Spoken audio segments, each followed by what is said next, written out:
Salam dəyərli izləyicilər, belə bir maraqlı sualın izahına baxaq.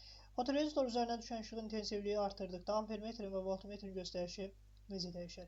İlk öncə ampermetrin göstərişi, yəni cəryan şiddəti üçün ifadəni yazaq. Belə bir dövrədə cəryan şiddəti üçün ifadə bu formada olacaq. Epsilon bölünsün R plus epsilon mənbəyin elektrik hərəkət qüvvəsidir. Böyük R xarici müqavimət, kiçik R isə mənbəyin daxili müqavimətidir. Aydın məsələdir ki, elektrik hərəkət qüvvəsi və mənbəyin daxili müqaviməti sabit qalacaq. Yəni, işığın intensivliyini artırsaq və yaxud da azaltsaq. Amma xarici müqaviməti, yəni başqa sözlə fotorezistor müqaviməti dəyişəcək.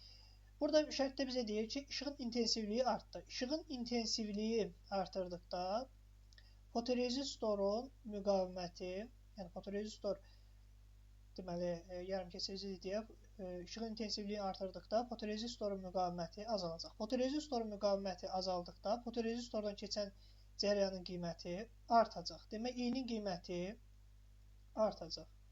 Daha sonra gərginlik üçün ifadəni yazaq. U bərabərdir epsilon minus I vurulsun R-ə.